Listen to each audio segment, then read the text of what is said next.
keeps on burning, keeps on, it just keeps on burning. Fire in your heart, it just keeps on burning. Don't worry, you got the future on your mind. No hurry, let's take it one day at a time.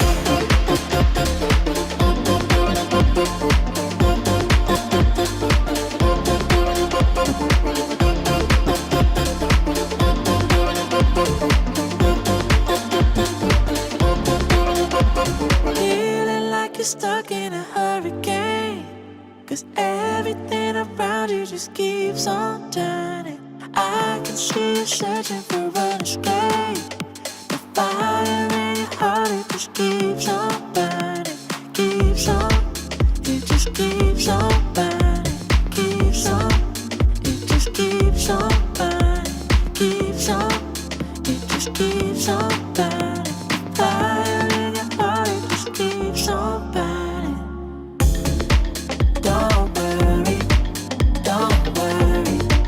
you got the future on your mind. No hurry, let's take it one day at a time. Don't worry,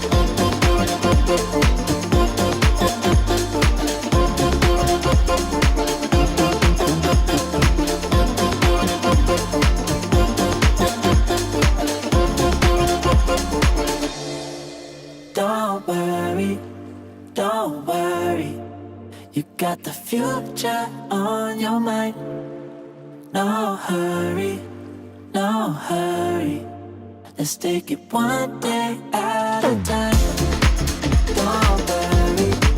Don't worry, you got the future on your mind. No hurry, let's take it one day at a time.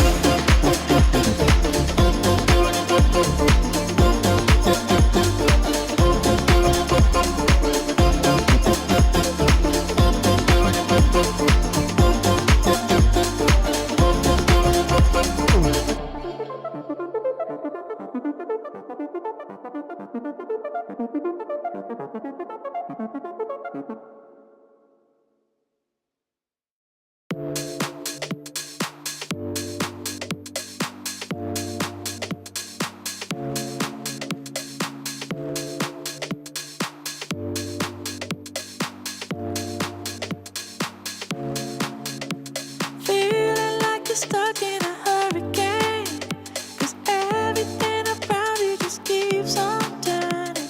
I can see you searching for an escape. The fire in your heart, it just keeps on burning, keeps on, it just keeps on burning, keeps on, it just keeps on burning, keeps on, it just keeps on burning. Fire in your heart, it just keeps on burning. Don't worry, you got the future on your mind. No hurry, let's take it one day at a time.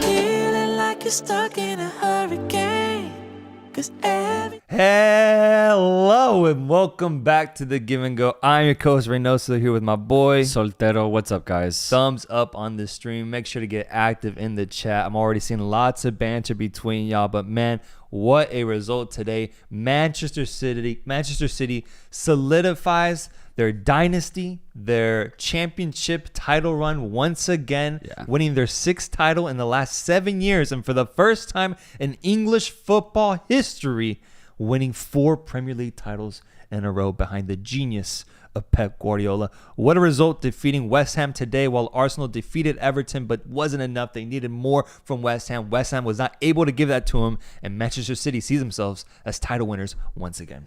It's historic, it's groundbreaking, It's legendary. It's Manchester City getting their 4th trophy in a row, winning the Premier League title, bro. And I think for me, that is the biggest narrative, is this four-peat. You just said it. It's an English first, and out of 150, 160 year history in England, bro. And I think that's what's shocking to me, is that Manchester City make history like this. And you think about how dominant Manchester United were in the 90s and in the late 2000s. I think you have to ask the question, does this team top that historic is this the best team? English side of all time? Of all time is the question I'm asking. I think it is. I know it might sound like recency bias, but I really do think when you look at the numbers, it's not just 4 in a row. For me, it's 6 and 7. Yeah. 6 out of 7 to me is just ridiculous. 8 out of 12. They're turning the Premier League into the Bundesliga, basically. They're predictable, dominance, low key, not want to say corrupt, but just who's going to win it at the end of the season. It's becoming that level, especially with this last title, man. I just see this Manchester City team forming a complete dynasty, completely having this league by the throat right now, and even projecting it out going forward. I don't know if the 4th title in a row is the last one that they'll get, man. I think there's a chance they might get 5 or 6, my friend. Yeah, absolutely. And I think that's the scary part, is pretty much no matter who's in rotation at Manchester City, as long as they have the budget they have, as long as they have one of the best tacticians in the world in Pep Guardiola, Manchester City will always be a title contender. And the fact that they're so consistent, again, 4 Premier League titles in a row is insane, man. Out of the last 12 seasons, Chelsea winning twice, Liverpool, the great Liverpool, only winning 1 of them, and then the miraculous Leicester sitting season. Besides that, man, it has been Manchester City. It's kind of crazy. And you use the words, and I want to use the same ones. It is getting a little bit predictable. I mean, I think you could say that most people 10 months ago said that Manchester City were going to lift their 4th title in a row. And here we are 10 months later, not really feeling vindicated, but just being like, kind of numb to the idea that Manchester City have lifted the trophy yet again. And I don't want to downplay the greatness of Manchester City. I just want to simply point out that fact that this league is ran by one team and one team only, Manchester City. It is crazy, though, how close Liverpool have gotten in certain seasons, how close Arsenal have gotten this season and last season. But no matter what, they all falter to the great Manchester City. Man. They all faltered, especially this season with Liverpool getting close at one point. They slowed down last month. Arsenal was the last remaining contender that was looking to battle it out against Manchester City, and ultimately, it just didn't happen for them today, man. It just didn't happen. I agree. Like these chats are saying, it's the new Farmers League, and I do agree with the sentiment, with the essence of that, in the sense that it's becoming so predictable, but that isn't an insult to Manchester City. Right. They've turned the toughest league in the world into their own league. That is incredible, bro. That is incredible. And if it wasn't for a crazy penalty shootout against Real Madrid, they could be well on their way to another repeat treble. They're not, but they could have been, bro. They're that close, man. They're that close. And credit to them. It's been an incredible run so far. Phil Foden today, the standout for me. A player who I've talked about on Reynoso Mountain as a nominee for the Ballon d'Or title.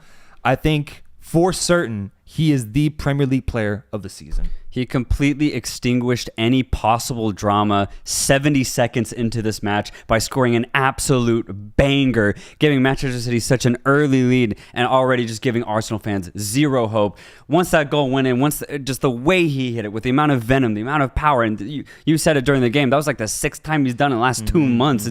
It's crazy how effective he is outside of the box. But regardless of that, you look at Phil Foden's numbers, you look at the amount of times that he stepped up in big matches this season, I don't think you can really argue it. Foden's been one of the best players in the Premier League, probably the best player in the Premier League, and has been top 2, top 3 players in the world, and I don't think you can really argue that. In the Prem specifically, and for Manchester City, I also think that another player that's worthy of that nominee is the man who also scored today, Rodri. Also having an incredible season, getting that 3rd goal and celebrating with so much passion.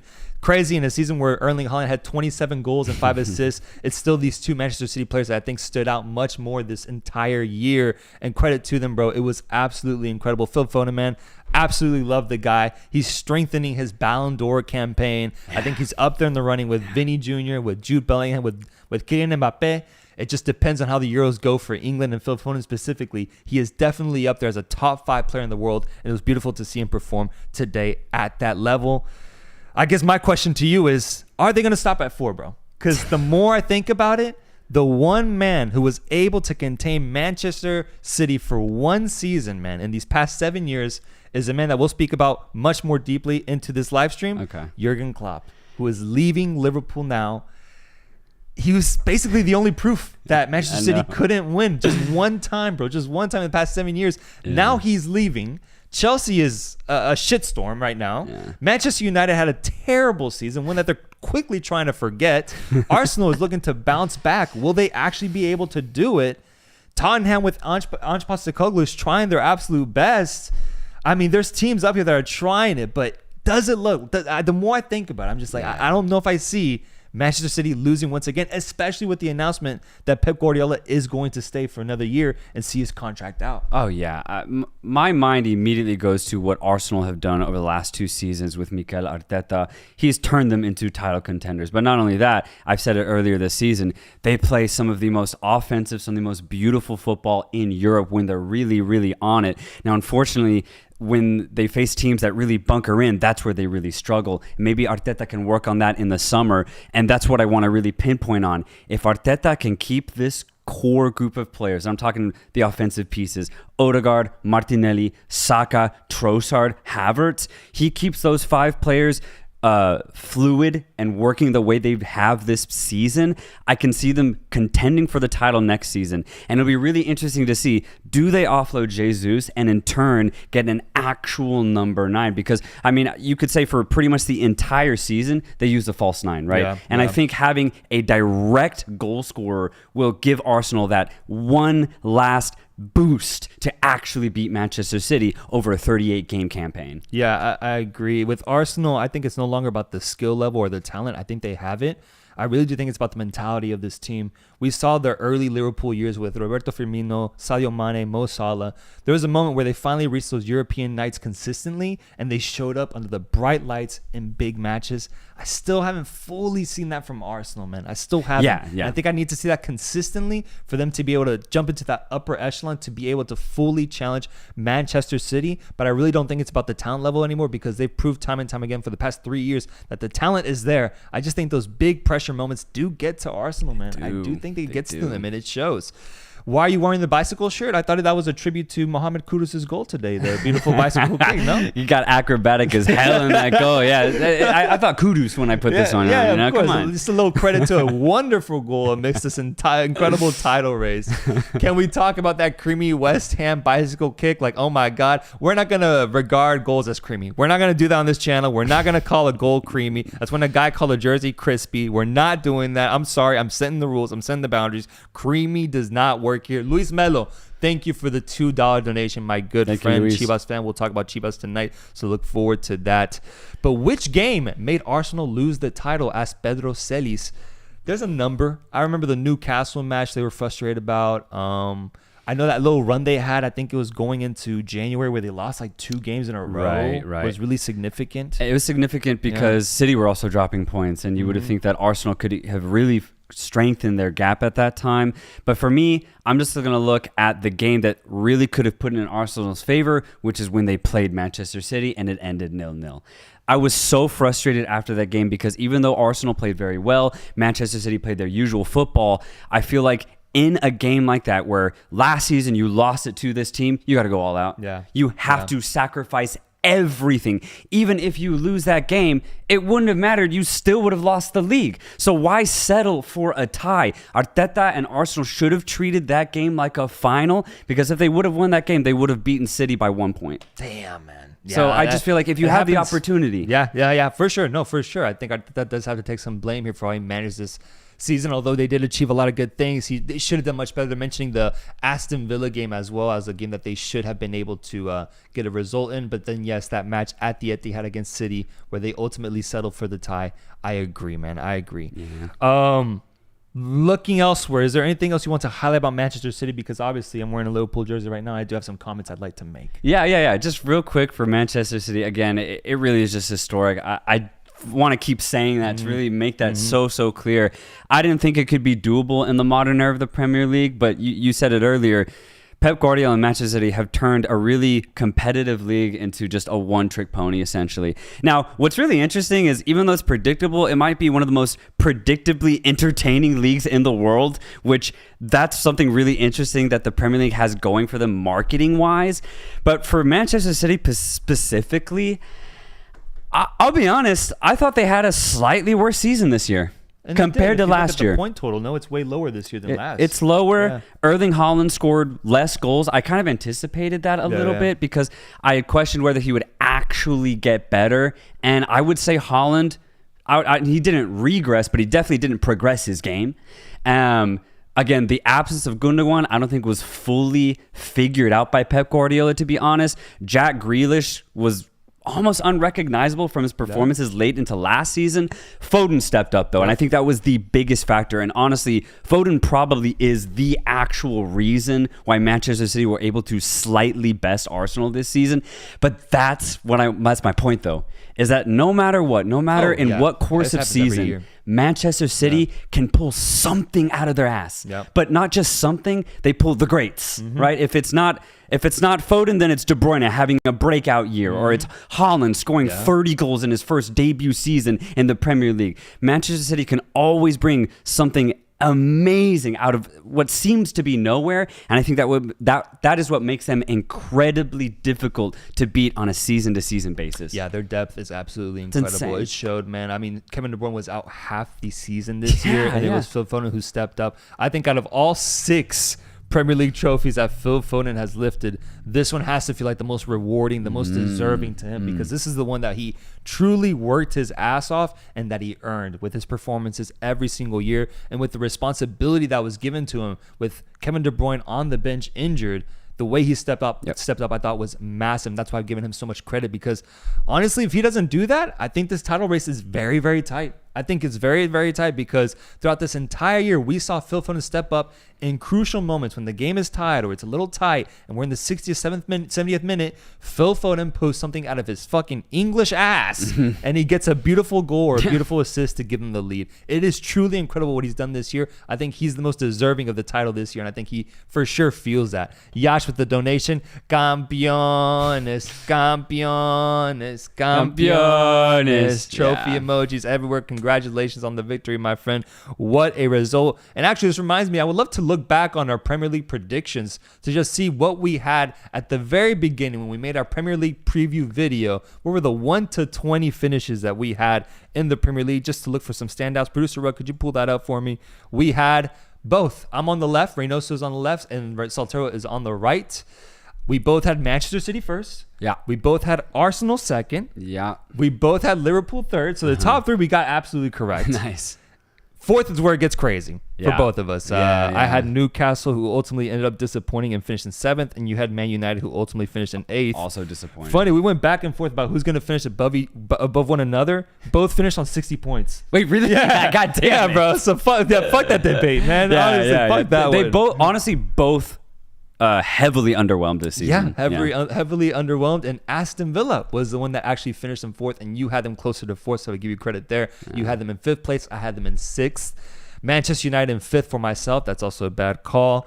And then Chelsea finishes in 6th, and Tottenham in 5th. Okay. So neither one of us had Tottenham in the top 6 as well, so they actually overachieved by our standards. Yeah, I wasn't expecting them to be as good as they were. I didn't really see Ange being that impactful, but I was completely wrong. He had such a good, I would say, first 60% of the season. The last third of the season was kind of poor for Tottenham, but I would say overall Tottenham had a much better season I think most people were expecting. So, especially remember the first couple months when they were in the quote unquote title race. That was an exciting time. That was fun. Brighton in 9th. We both had them in 9th. They finished in 11th. Crystal Palace actually finished in 10th place.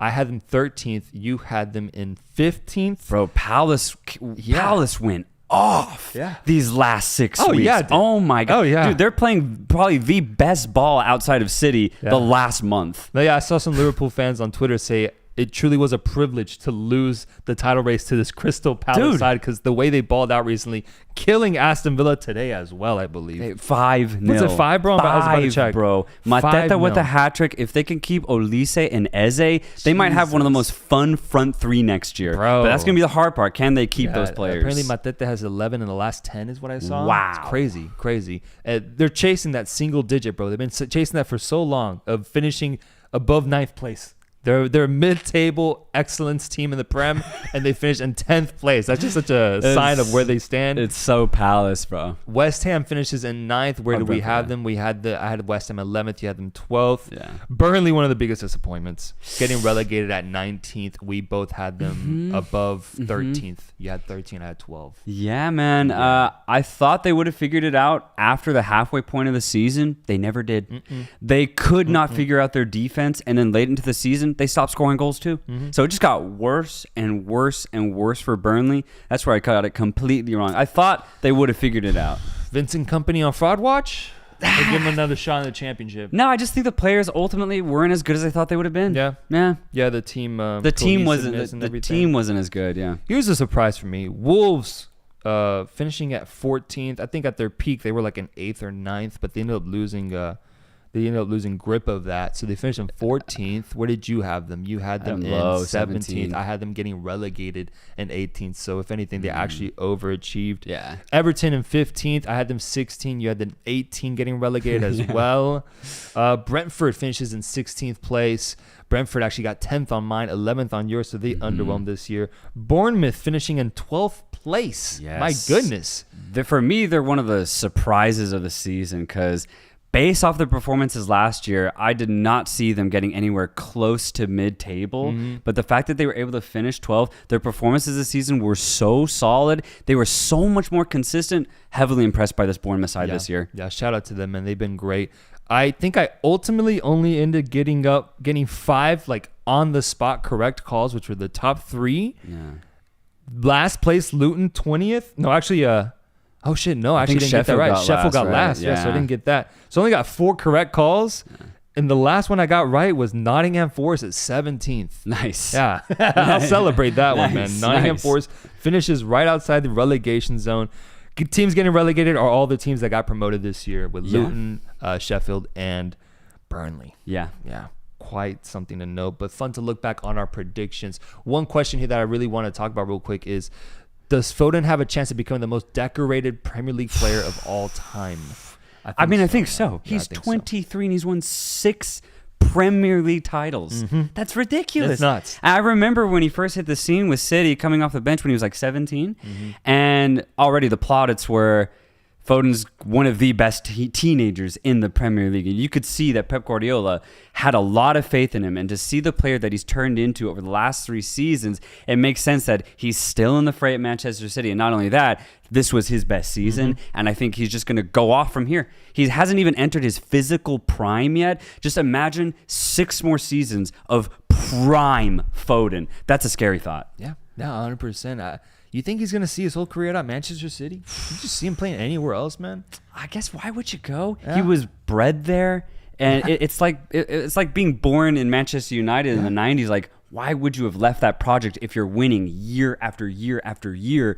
Foden is the star boy of City. I just think it'd be kind of dumb to go anywhere else, honestly. After this season, I think he should rightfully stay. He's going to be Manchester City's next star boy for a long, long time. Man. And if you don't mind me, I'd like to shift on over to the second biggest topic today, which is the departure of Jurgen Klopp, leaving Liverpool Football Club. If you could just let me have a moment here to Please. express my thoughts and concerns. Love to hear because I this. saw the entire post-game presentation after defeating Wolves 2-0 today with goals from Gerald Kwanzaa and I can't remember who scored the first one. I'm going blank right now. But winning 2-0 at home at Anfield. Jurgen Klopp's last final day as head coach.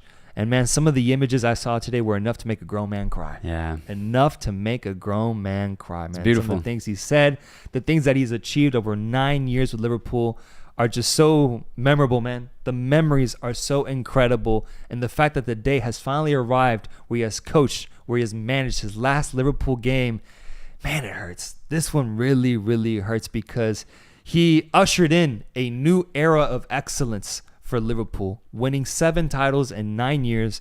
And I saw a stat, out of 32 seasons in English football, there's only 3 people who have ever lifted a Premier League trophy and a Champions League trophy with the same team. That's Sir Alex Ferguson, Pep Guardiola, and Jurgen Klopp. Wow. Jose Mourinho wasn't able to do it. Yeah. Arsene Wenger wasn't able to do it. The biggest names in Premier League football, most were unable to do it outside of Jurgen Klopp, Pep Guardiola, and Sir Alex Ferguson. And that's just one of the many stats that he has dawned on himself, that he has earned as Liverpool manager and has just guided us to these incredible victories.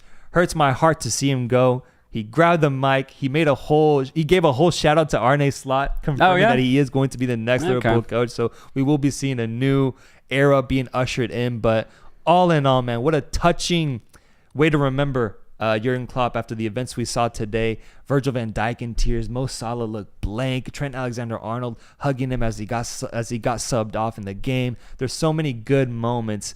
And I think what really surprises me the most out of all of this is just how stubborn Klopp is about never coaching again, man. They ask him time and time again, like, you ever come back to the Prem? When are you going to be open to coaching again? Bro, he seems checked out completely, bro. Yeah. Completely. And so if that's the case, then what a resume, man. Going from Mainz in Germany to Dortmund to then Liverpool, a serial winner who has heard the rendition of "You'll Never Walk Alone" so many goddamn times in his career. What a fucking character, man. What a career, and what a beautiful way to send him off. And the last thing I'll say is, never seen a coach receive this sort of ovation or send-off or departure ever in my career as a football watcher, man. Never seen it. I don't even know if this is like a thing I want to see in the future type shit. But it was really interesting seeing Liverpool do this whole...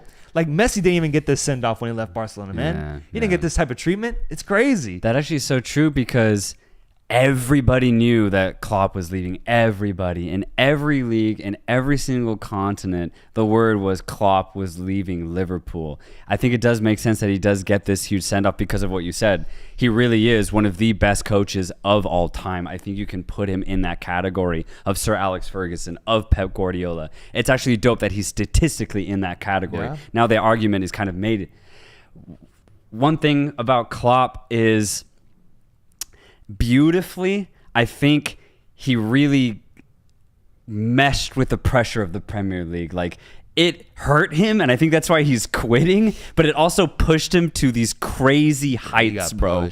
He got pushed, but he had to, because he was facing against the billion-dollar Manchester City and also his counterpart in Pep Guardiola. That's one thing I'm going to miss the most, is those tactical battles. Liverpool City specifically, Klopp, Guardiola. I'm going to really miss that, because low-key, I think Slot has a lot of work to prove, bro. And that's the thing, though. Yeah, there's almost no pressure on him, because he's just a new guy now. He's got to prove himself. He has to create his own career, his own aura at Liverpool. That's going to be the bizarre thing, though, I think, is just seeing a new guy on the touchline. Yeah. It's going to be really strange. And let's see what happens, obviously. Sometimes it works out, sometimes it doesn't. But that's going to be a weird thing. Like, whether Salah comes back or whoever's in the locker room, not having Klopp there, it's going to be a different guy. Yeah, completely agree. And I think it shows, man, the toll that these past 9 years have taken Klopp in the Premier League. I mean, that's why Pep Guardiola, I think, respects him the most out of any manager in world football, in my opinion, is because of how he was willing to go head-to-head with Pep's machine of a team and push them to their absolute limits. I don't think Manchester City reaches their highest ceiling if Klopp isn't there constantly pushing, constantly pressuring for the title as well. So it actually is truly incredible, the relationship both these guys have in a footballing sense, in terms of pushing each other to the absolute max and achieving great things. Ultimately, it is Pep who comes out on top with the trophies and the numbers, but I think just the fact that rivalry existed in the first place was just truly incredible. So congratulations to Jurgen Klopp on an incredible career with Liverpool, man. I'm going to miss him so much, and I'm just interested to see what does a post-Liverpool Klopp era even look like, man. I'm so curious, it's such a different team now, man. It's such a different team, and the offseason is going to be so important to see what players stay and what players go. Does Mo Salah stay another year, or does he he also go away? Does he also leave with the Jurgen Klopp departure? We saw Joel Matip and Thiago receive ovations as well as they departed for their last season. I'm interested to see who else will leave. So Arne Slot does have a big job to do here. And I agree with you. I don't think anyone is putting that pressure on him because we all realize just how incredible of a job Klopp did in his years. Yeah, for real. What'll be really cool, though, is that it's a reset for all of the players that are staying. They have to prove themselves to the coach that they're going to fit in his system.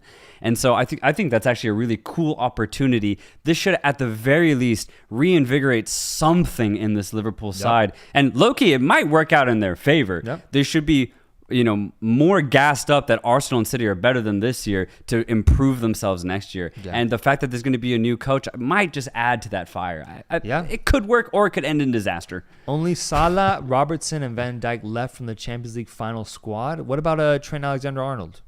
That's when I would... And Alisson, no?